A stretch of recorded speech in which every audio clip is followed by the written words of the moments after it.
Hai sahabat jiwa, Assalamualaikum warahmatullahi wabarakatuh. Bertemu lagi dengan Bang Jai di Yona Sehat Jiwa. Salam sehat jiwa. Kali ini Bang Jai akan membahas tentang bagaimana cara mengenali kalau seseorang atau orang dengan gangguan jiwa mengalami halusinasi. Nah, tentu ini penting sekali untuk ODGJ sendiri maupun keluarganya, supaya bisa mengantisipasi jangan sampai halusinasi yang dialami tambah parah sehingga beresiko mencederai diri sendiri, orang lain maupun lingkungan.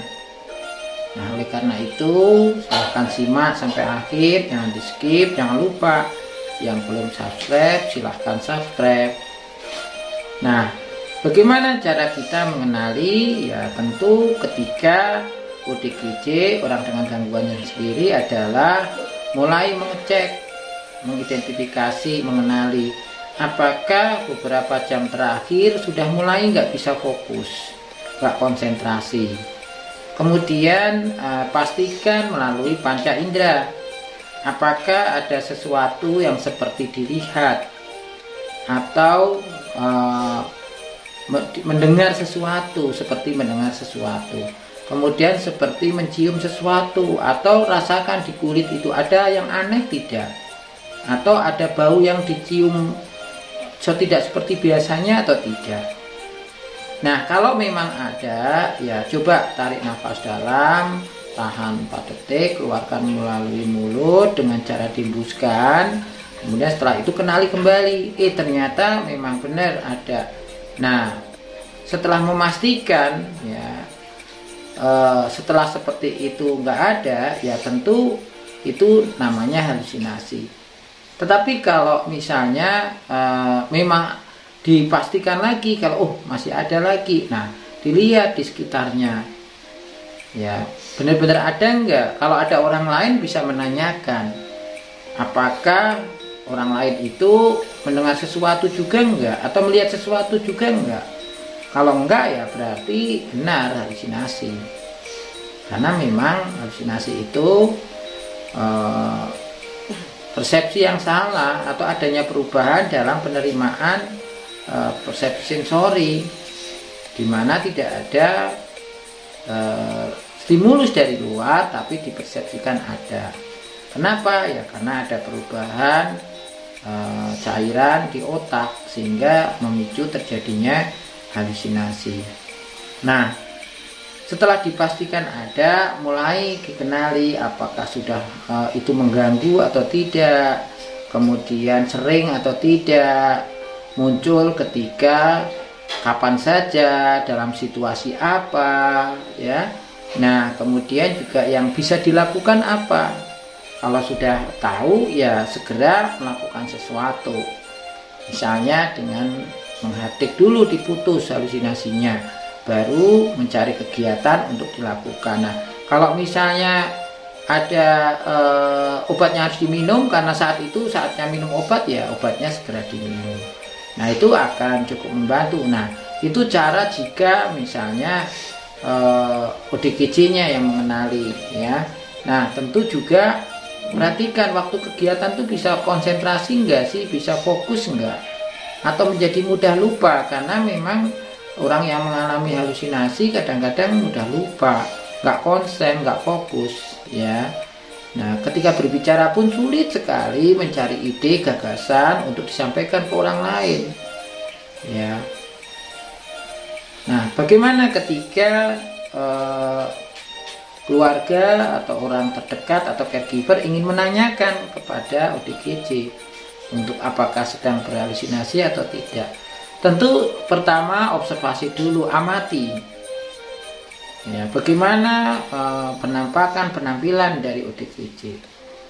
Tentu yang dilihat adalah mungkin dari jarak 5 meter, ya, apakah seperti sedang berbicara sendiri, seperti sedang tertawa sendiri, atau mungkin seperti mencari sesuatu, ya, atau mencium sesuatu, atau sering membuang air ludah, atau ada sesuatu yang dia rasakan di mulutnya, ya, atau dia menatap ke satu titik saja. Nah, tentu itu terkait dengan perilaku halusinasi, atau mungkin dia kegelian sampai tertawa-tawa, bahkan sampai teriak-teriak. Nah, bisa jadi mengalami halusinasi perabaan.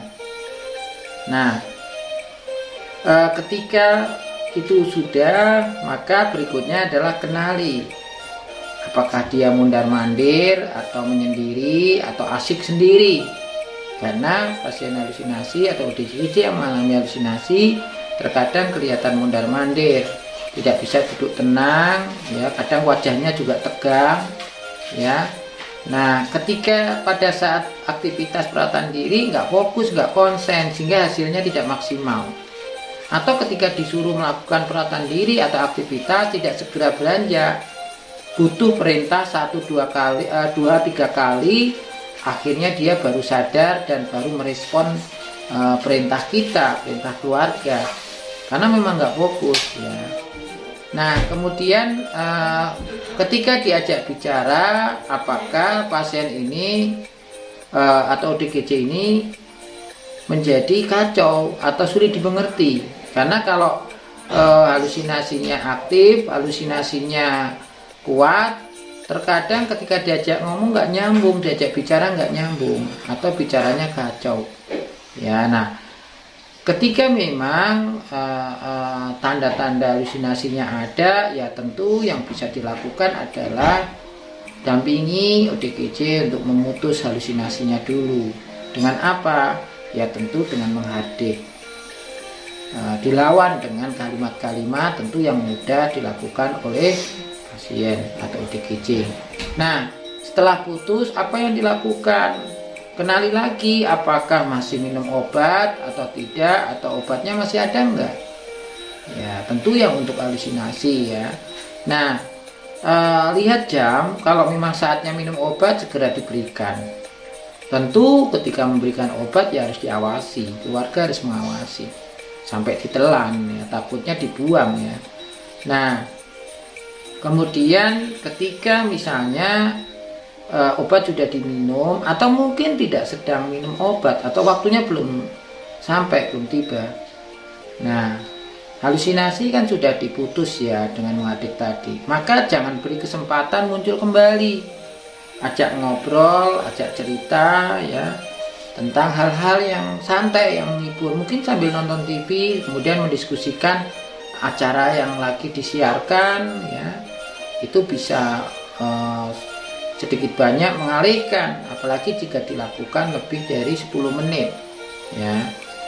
Nah, kalau misalnya keluarga sibuk atau tidak sempat menemani atau tidak bisa menemani, ya bisa saja dicarikan kegiatan, ya 3 atau 4 jenis kegiatan yang dilakukan, tentu yang bisa dilakukan oleh ODGJ.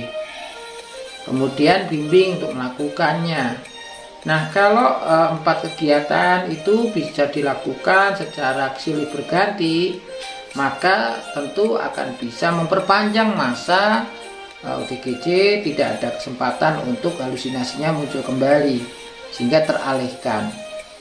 Nah, permasalahannya adalah di dalam mengatasi halusinasi ini, kalau melihat ya tanda gejalanya, kadang-kadang tidak disadari atau sudah diceritakan tapi tidak menganggap masalah. Apalagi ingin mengatasi karena tidak menganggap, ya bagaimana mungkin akan mengatasi enggak mengenali adanya masalah. Apalagi memutuskan untuk melakukan sesuatu untuk mengatasi halusinasinya.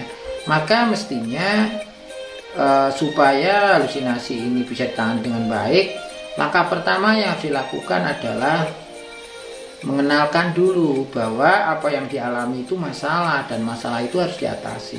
Tentu kalau tidak diatasi bisa berdampak, bisa nggak bisa tidur, bisa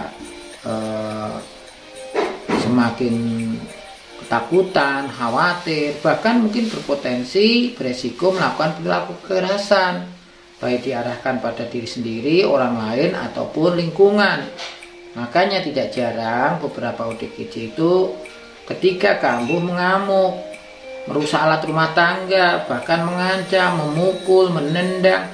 Ya, sebagian besar karena memang disuruh atau terganggu sekali dengan isi halusinasinya sehingga melakukan itu. Ya, sehingga kalau keluarga tahu, ODGJ tahu, pastinya akan melakukan upaya untuk mengatasi halusinasinya. Nah, apakah serta-merta setelah mengenali gejala dan melakukan tindakan terus akan tidak muncul lagi? Ya belum tentu, karena memang halusinasi itu ada beberapa macam. Ada yang memang bisa tuntas diatasi, ada yang permanen atau yang muncul terus, ya hanya berkurang saja beratnya atau intensitasnya. Ya, maka untuk berikutnya ya Bang C akan membahas tentang